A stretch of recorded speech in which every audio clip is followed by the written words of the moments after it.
ये फोड़ने की बात मैं ऐलानिया बोल रहा हूं, दूसरा ये देखो रिकॉर्ड कर रहा हूं और सारे देश भर में लोग सुन रहे हैं। एक गैर कानूनी है, ये जो बोल रहा हूं एक गैर कानूनी है। पुलिस वाले भी रिकॉर्ड कर रहे हैं, पुलिस वाले रिकॉर्ड करने के बाद भी मुझे अरेस्ट नहीं कर रहे। आप लोगों को पता है क्यों अरेस्ट नहीं कर रहे? वो साले अरेस्ट करेंगे हीरो हो जाएगा। क्या लगता है इसको? अरे अरेस्ट करेंगे हीरो हो जाएगा। 9 अगस्त 1942 को गांधी जी ने अंग्रेजों को कहा चले जाओ, भारत छोड़ो, ये आंदोलन चलाया था। तो गांधी जी को अरेस्ट किया था तो सारे देश के लोग सड़कों पर उतर गए थे।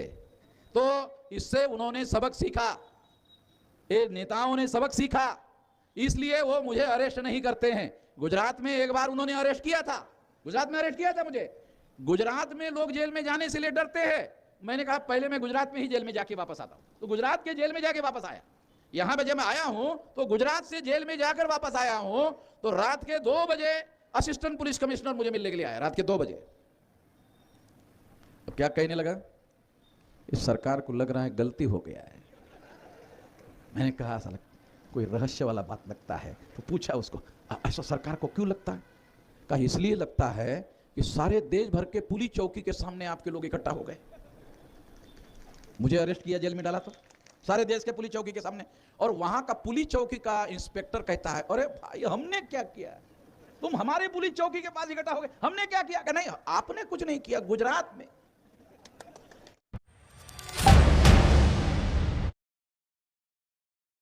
आज वामसेफ एवं राष्ट्रीय मूल निवासी संघ के द्वारा भारत मुक्ति मोर्चा के द्वारा राज्य स्तरीय प्रबोधन सम्मेलन का कार्यक्रम हो रहा है। इस सम्मेलन के लिए जो विषय चर्चा करने के लिए रखे गए हैं वो विषय है वोट का अधिकार। यह शासक बनने और बनवाने का अधिकार है, लेकिन गैर संवैधानिक ईवीएम मशीन द्वारा वोट के अधिकार को शून्य करना यह शासक जातियों का एक षड्यंत्र है। यह गंभीर विश्लेषण एक विषय है। दूसरा विषय है बहुजनों को शासक बनाओ अभियान के अंतर्गत चलो गांव यूथ की ओर, एक विश्लेषण। तीसरा विषय है संगठन का सामाजिक एवं भौगोलिक नेटवर्क विस्तार 6 लाख गाँवों तक करना और संगठन की जन आंदोलन में रूपांतरित करने से ही व्यवस्था परिवर्तन संभव है। साथियों, दिन भर आप लोग 11 बजे से लगातार आप लोग यहाँ बैठे हुए हैं, सुन रहे हैं। बहुत सी बातें आप लोगों को तमाम यहाँ के जो प्रमुख वक्ता है उन लोगों के द्वारा आपको बहुत सारी महत्वपूर्ण बातें बताई जा चुकी है। लास्ट में मैं केवल 2-3 बातें ही आप लोगों को बताना चाहता हूँ। 2024 में लोकसभा का चुनाव होने वाला है, मगर चुनाव तो आते ही रहते हैं। जब देश में संविधान है तो हर 5 साल में लोकसभा का चुनाव तय है और फिर 5 साल का चुनाव विधानसभा के लिए तय है। तो ये तो चुनाव आते ही रहते हैं। आपकी इच्छा हो तो आते हैं, आपकी इच्छा ना हो तो भी आते हैं। चुनाव आते रहेंगे, मगर चुनाव में हमारे लोगों की संख्या बहुसंख्य होने के बावजूद भी जो हम चाहते हैं वो बदलाव क्यों नहीं होता? हमारी ये समस्या है। वो बदलाव क्यों नहीं होता? वो बदलाव इसलिए नहीं होता है क्योंकि आमतौर पर हम लोग क्या करते हैं कि कांग्रेस की जगह बीजेपी को चुनकर लाते हैं और बीजेपी के जगह कांग्रेस को चुनकर लाते हैं। कांग्रेस की स्थापना चटर्जी, मुखर्जी, बनर्जी, गोखले, तिलक, आगरकर, ये ब्राह्मणों ने की। ये तो ब्राह्मणों का संगठन है। ब्राह्मणों ने इस देश में वर्ण व्यवस्था का संगठन बनाया, जिसमें हमारे पिछड़े वर्ग के लोगों को शूद्र बनाया, और उन्हीं ब्राह्मणों ने जो शेड्यूल कास्ट के लोग हैं उन लोगों को अछूत बनाया। उन्हीं लोगों ने आदिवासियों को जंगलों में रहने के लिए मजबूर किया। उन्हीं लोगों ने महिलाओं को दास बनाया और उनको हक और अधिकार से वंचित किया। ये सारा का सारा काम उन ब्राह्मण लोगों ने किया। जब उन ब्राह्मण लोगों ने किया तो उन्होंने, ब्राह्मणों का नाम अब बदल गया है। ब्राह्मणों का नाम अब बदल गया है। आप लोगों को मालूम नहीं हुआ, ब्राह्मणों का नाम बदल गया। क्या हुआ? ब्राह्मण का नाम हो गया कांग्रेस। अब आपको क्या लगता है, कांग्रेस तो अलग है ना, हमारे लोगों को क्या लगता है कांग्रेस नहीं अलग है। एक ब्राह्मण का नाम बदल गया, एक कांग्रेस हो गया, ब्राह्मण का एक दूसरा नाम हो गया भाजपा, ये ब्राह्मण का ही नाम है। तो इसलिए हम लोगों को यह समझना होगा कि जब पार्टियों का, संस्थापक पार्टियों को निर्माण करने वाले लोग ब्राह्मण हैं, तो आप लोगों को भ्रम पैदा करने के लिए, हमारे लोगों में भ्रम पैदा करने के लिए एक बैकवर्ड को ब्राह्मणों ने देश का प्रधानमंत्री बना दिया है। अभी करंट डेवलपमेंट, एक ब्राह्मण को देश का प्रधानमंत्री बना दिया।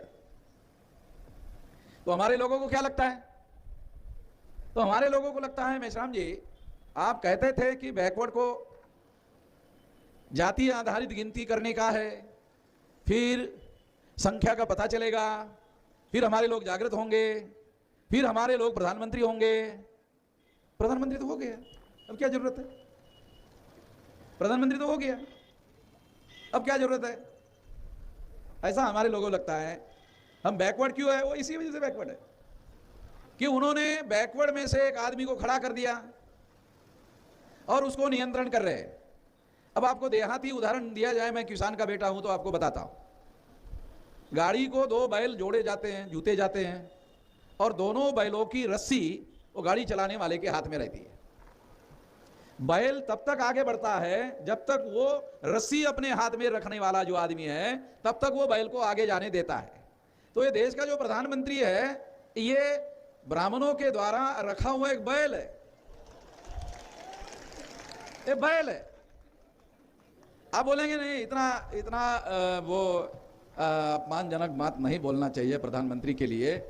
हमें भी कभी कभी ऐसा लगता है कि नहीं बोलना चाहिए, मगर क्या करें कि वो जो प्रधानमंत्री है, वो प्रधानमंत्री कहता रहता है कि हम नीच जाति के हैं, पिछड़े वर्ग के हैं, मगर पिछड़े वर्ग के लिए 10 साल प्रधानमंत्री बनाने के बाद भी उसकी गिनती करने का भी काम नहीं किया। पिछड़े वर्ग का होकर भी उसकी गिनती करने का भी काम नहीं किया। पिछड़े वर्ग का है ऐसा बोलता है, मगर उसकी गिनती करने का काम नहीं किया। मोदी जी को पूछो, मोदी जी देश में कुत्ते कितने हैं? जानकारी है हमारे पास। अच्छा, उसमें काटने वाले कुत्ते, इसकी भी जानकारी है हमारे पास। अच्छा, सज्जन कुत्ते कितने हैं? अब आप लोगों ने पहली बार सुना होगा, कुत्ता भी सज्जन होता है? सज्जन होता है। अब आप लोगों को सज्जन कुत्ता कौन होता है? जो ना काटने वाला कुत्ता, वो सज्जन कुत्ता होता है। जो काटने वाला कुत्ता है, वो कुत्ता जो है वो काटने वाला होता है, उसको कोई आदमी सज्जन नहीं बोलता है। तो तमाम प्रकार के जानवरों की जानकारी और उसकी संख्या मोदी जी को मालूम है, मगर मोदी जी को पूछो पिछड़े वर्ग की संख्या कितनी है, ये हमको पता नहीं। ओबीसी की संख्या कितनी का, ये हमको पता नहीं है। जानवरों की संख्या मोदी जी को पता है, मगर पिछड़े वर्ग जो इंसान है उसकी उनको पता नहीं है। इसका मतलब यह है कि हम बैकवर्डों ने जिस एक बैकवर्ड को देश का प्रधानमंत्री बनाया, वो हमारी गिनती करने के लिए भी तैयार नहीं है। जानवरों की गिनती कर रहा है, मगर हमारी गिनती नहीं कर रहा है। जो हमारी गिनती ही नहीं कर रहा है, वो हमारे हक और अधिकार देने के लिए राजी कैसे होगा? दूसरी बात, चलो थोड़ी देर के लिए मान लेते राजी हो गया, तो जिस तरह के बैल की रस्सी उस पकड़कर रखने वाले लोगों के हाथों में होती है, तो मोदी की रस्सी ब्राह्मणों के हाथ में है। तो ब्राह्मण लोग उसको खुली छूट दिए, आपको जो करना है करो, पिछड़े वर्ग की गिनती मत करना। तो नरेंद्र मोदी पिछड़े वर्ग की गिनती करता हुआ कहीं दिखाई नहीं दे रहा है। कहीं पर भी हमें दिखाई नहीं देता कि इन्होंने गिनती करने की गलती से भी कोई बात की हो। गलती से भी बात नहीं किया, कभी कभी गलती हो जाती है, मगर गलती से भी कोई बात नहीं किया। इसलिए मोदी जो है ये बैकवर्ड क्लासेस का प्रतिनिधि नहीं है। जब बैकवर्ड क्लास का प्रतिनिधि ही नहीं है, तो बैकवर्ड क्लास का प्रधानमंत्री होने का सवाल नहीं है। तो बैकवर्ड क्लास को ध्यान रखना होगा कि ये हमारा प्रतिनिधि नहीं है, तो ये हमारा प्रधानमंत्री होने का सवाल नहीं है। 2 बार इसको हमने चांस दिया, 10 साल से देश का प्रधानमंत्री बना हुआ है, तीसरी बार अवसर मांग रहा है। दूसरी महत्वपूर्ण बात, वो चुनाव जीतकर आने के पहले ही कह रहा है 400 पार। अभी रिजल्ट नहीं आया है और पहले बोल दिया 400 पार। तो ये तो ईवीएम मशीन से ही संभव है। ये 400 पार जो है ये ईवीएम मशीन से ही संभव है। इसलिए हम लोगों ने ईवीएम का बंदोबस्त करने का प्लान बनाया। 12 लाख से लेकर 15 लाख तक बूथ रहने की संभावना है।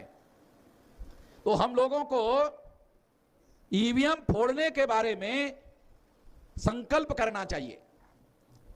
मैं आप लोगों को ईवीएम फोड़ने के बारे में क्या करना चाहिए वो बताना चाहता हूं। देखो, फोड़ने की बात वोट डालने के 3 दिन पहले बताऊंगा। अभी फोड़ने का तो तारीख ही नहीं आया है। तारीख आएगी तब फोड़ना है, तो अभी फोड़ने का तो कोई मुद्दा है नहीं है। फिर अब क्या करना है? तो फोड़ने की तैयारी करना है। तो एक आदमी को फोड़ने का मामला नहीं है। आपको 12 लाख से लेकर 15 लाख बूथ पर कम से कम एक आदमी और ज्यादा से ज्यादा 3 आदमी बूथ में, आपको एक बूथ में कम से कम एक क्यों कह रहा हूं? क्योंकि एक से नीचे नहीं हो सकता, एक से नीचे नहीं हो सकता, इसलिए कम से कम एक बोल रहा हूं। तो एक आदमी कम से कम होना चाहिए और ज्यादा से ज्यादा 3 होना चाहिए, क्योंकि एक बार फोड़ोगे तो भारत सरकार और चुनाव आयोग एक एडिशनल मशीन रखेगा। ऐसी संभावना है। एक मशीन फोड़ेगा, एक मशीन एडिशनल रखेगा, तो दूसरा आदमी भी फोड़ने वाला होना चाहिए। और बचत में एक और एडिशनल होना चाहिए। तब एक आध आदमी 3 में से साला बीमार पड़ गया, समय पर कोई गड़बड़ी हो जाती है। अभी हम इंजेक्शन दे रहे हैं हौसले का, इंजेक्शन देने के बाद हौसला बढ़ जाएगा, अब तब तक वो इंजेक्शन का असर कम हो गया, अपने घर में ही रहेगा, साला जाएगा ही नहीं, ऐसा भी हो सकता है। तो मैं आप लोगों को ये बात मिनिमम बता रहा हूं, क्योंकि हमारे पास समय कम है। 3 आदमी एक बूथ पर आपको तैयार करना है, क्योंकि अभी फोड़ने का काम नहीं है। फोड़ने का काम तो जिस दिन वोट का दिन आएगा उस दिन होगा। अब देखो, ये फोड़ने की बात मैं ऐलानिया बोल रहा हूं, दूसरा ये देखो रिकॉर्ड कर रहा हूं और सारे देश भर में लोग सुन रहे हैं। ये गैर कानूनी है। ये जो बोल रहा हूं ये गैर कानूनी है। पुलिस वाले भी रिकॉर्ड कर रहे हैं। पुलिस वाले रिकॉर्ड करने के बाद भी मुझे अरेस्ट नहीं कर रहे। आप लोगों को पता है क्यों अरेस्ट नहीं कर रहे? पुलिस वाले अरेस्ट करेंगे हीरो हो जाएगा। क्या लगता है इसको? अरे अरेस्ट करेंगे हीरो हो जाएगा। 9 अगस्त 1942 को गांधी जी ने अंग्रेजों को कहा चले जाओ, भारत छोड़ो, ये आंदोलन चलाया था। तो गांधी जी को अरेस्ट किया था तो सारे देश के लोग सड़कों पर उतर गए थे। तो इससे उन्होंने सबक सीखा, ये नेताओं ने सबक सीखा, इसलिए वो मुझे अरेस्ट नहीं करते हैं। गुजरात में एक बार उन्होंने अरेस्ट किया था, मुझे। गुजरात में लोग जेल में जाने से लिए डरते हैं। मैंने कहा पहले मैं गुजरात में ही जेल में जाके वापस आता हूं। तो गुजरात के जेल में जाके वापस आया। यहां पे जब मैं आया हूं तो गुजरात से जेल में जाकर वापस आया हूं, तो रात के 2 बजे असिस्टेंट पुलिस कमिश्नर मुझे मिलने के लिए आया, रात के 2 बजे। तो क्या कहने लगा? इस सरकार को लग रहा है गलती हो गया है। मैंने कहा साला कोई रहस्य वाला बात लगता है। तो पूछा उसको, ऐसा सरकार को क्यों लगता है? कहा इसलिए लगता है कि सारे देश भर के पुलिस चौकी के सामने आपके लोग इकट्ठा हो गए। मुझे अरेस्ट किया, जेल में डाला, तो सारे देश के पुलिस चौकी के सामने। और वहां का पुलिस चौकी का इंस्पेक्टर कहता है अरे भाई हमने क्या किया, तुम हमारे पुलिस चौकी के पास इकट्ठा हो गए, हमने क्या किया? नहीं आपने कुछ नहीं किया, गुजरात में। तो वो इंस्पेक्टर गुजरात में टेलीफोन करता था, वहां के इंस्पेक्टर को करता था, वहां के एसपी को करता था, वहां के जिले के अधिकारी को करता था, और ऐसा लगातार कई हजार टेलीफोन जो है उनके पास गए। तो उन्होंने सारा अंदाज डाले, तो बहुत गलत हो गया है। ये गलत हो गया क्योंकि ये आदमी जो है हीरो हो गया। तब से वो मुझे अरेस्ट ही नहीं करते हैं। मैं तो एक टांग पर अरेस्ट करने के लिए तैयार रहता हूं, मगर दोनों टांग में भी नहीं करते हैं। एक टांग तो छोड़ो, मैं आपको बताना चाहता हूं कि हम लोग ईवीएम फोड़ने की बात जो बाद में हमको करनी है, अभी हम लोगों को ईवीएम फोड़ने वाली कमेटियां बनाओ। ये सारे देश भर में ईवीएम फोड़ने वाली कमेटियां 12 लाख से लेकर 15 लाख बूथ रहेंगे, इतनी कमेटियां बनानी है। सारे देश भर में यह कार्यक्रम चल रहा है। यह कार्यक्रम केवल आपके अंबेडकर नगर में नहीं चल रहा है, यह सारे देश भर में चल रहा है और लोग अपने अपने इलाके में इस तरह की कमेटियां बनाने का काम शुरू हो गया है। वो जो कमेटियां बनेगी वो तो संगठन बनेगा। ईवीएम फोड़ने का 3 दिन पहले आपको आदेश आ सकता है, नहीं भी आ सकता। दो बातें हैं। अच्छा, आ सकता क्यों? अगर उन्होंने बैलेट पेपर पर चुनाव नहीं करवाया तो आ सकता है। मतलब सारी बातें आप लोगों के दिमाग में कंफ्यूजन नहीं रहना चाहिए, इसलिए मैं आसानी से आपको समझा रहा हूं कि अगर चुनाव आयोग ने बैलेट पेपर पर चुनाव करवाने का ऐलान नहीं किया तो मेरा आदेश आएगा, कंफर्म है, पक्का है। पहले मैं एक ही बात करता था, अभी 2 बात करता हूं। दूसरी बात क्यों कर रहा हूं? क्योंकि मुझे अंदर से जानकारी मिली कि बैलेट पेपर का भी ट्रेनिंग चल रहा है। देखो, बामसेफ जो संगठन है तो कर्मचारी लोगों का संगठन है ना। कर्मचारी लोगों को चुनाव आयोग ने काम पर लगाया है, उसमें बामसेफ के लोग भी है। बामसेफ तो हर जगह सीआईडी की तरह घुसा हुआ है ना। तो उधर से मुझे जानकारी आई, टेलीफोन आया, मेश्राम जी ईवीएम के साथ साथ बैलेट पेपर का भी ट्रेनिंग हो रहा है। मैंने कहा 2 ट्रेनिंग क्यों हो रहा है? कहा ये मुझे समझ में नहीं आ रहा है, मगर 2 ट्रेनिंग हो रहा है। तो मुझे समझ में आ रहा है, उसको समझ में नहीं आ रहा है कि 2 ट्रेनिंग क्यों हो रहा है। चुनाव आयोग को क्या लगता है अभी से घोषित करेंगे कि बैलेट पेपर पर चुनाव करना है तो सारे देश भर में आप लोग जो है बहुत ज्यादा उत्साह से अपना अपनी जगह पर कार्यक्रम लगा दोगे कि हमारी जीत हो गई, जीत हो गई, जीत हो गई। ऐसा कर सकते हैं ना हमारे लोग, समाज के लोग? तो ये वो आपको करने देना नहीं चाहते हैं, इसलिए समय पर करने की सोच रहे हैं। तो ये जानकारी की वजह से 2 बातें बता रहा हूं। एक बात तो ये है कि फोड़ने का हमारा कार्यक्रम पक्का है, मगर ये मैसेज आपको 3 दिन पहले दिया जाएगा। हो सकता है 3 दिन पहले ही खबर आ जाए कि बैलेट पेपर पर हो रहा है, ऐसा हो सकता है। तो तब तक आप लोगों को तैयारी करना है बूथ फोड़ने वाली कमेटी। और बूथ फोड़ने वाली कमेटी आपके इलाके में आपने बनाया तो कोशिश करो कि आपने कमेटी बनाया वो लीक कर दो। ने बना लिया तो खबर जाएगी प्रशासन के पास में, इधर भी बन रहा है। आज सारे देश के चुनाव आयोग के पास, भारत सरकार के पास खबर चली जाएगी कि ये तो फोड़ने का कार्यक्रम की तैयारी हो रही है।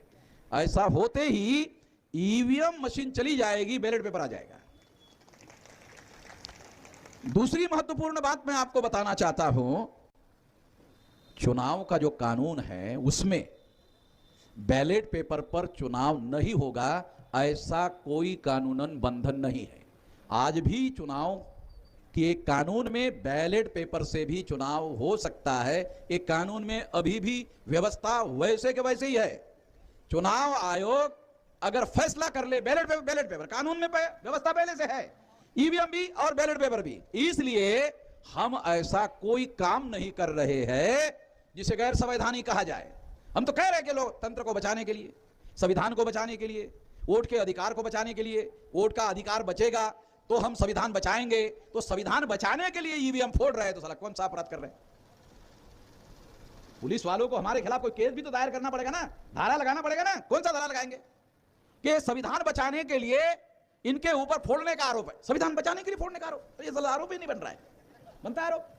तो संविधान को बचाने के लिए फोड़ा, तो संविधान बचाने के लिए अगर ईवीएम फोड़ा, संविधान बचाने के लिए कुछ भी फोड़ सकते हैं। ईवीएम तो छोटा चीज है, संविधान बचाने के लिए कुछ भी फोड़ सकते हैं, तो ईवीएम तो छोटी बात है। इसलिए साथियों मैं आपको बताना चाहता हूं कि ये हमारे आजादी का आंदोलन है। 1848 से लेकर 1956 तक हमारे महापुरुषों ने लड़ाई लड़कर वोट का अधिकार हासिल किया। तो वोट का अधिकार शासक चुनने का और बनने का, शासक चुनने का, शासक बनने का। तो 84 तक हमारे लोगों ने चुनने का काम किया, दूसरे को चुनते रहे। और 84 में काशीराम जी ने बहुजन समाज पार्टी बनाई। 14 अप्रैल 84 को काशीराम जी ने बहुजन समाज पार्टी बनाई और ऐलान किया कि शासन करती जमात बनना हमारा उद्देश्य है। जो बाबा साहब ने कहा उसके लिए पार्टी बनाई। तो 84 में हम लोगों को ये बात समझाने का काम काशीराम जी ने किया कि अब हम लोग अपने वोट के अधिकार का उपयोग दूसरों को चुनने के लिए नहीं करेंगे, तो शासक बनने के लिए करेंगे।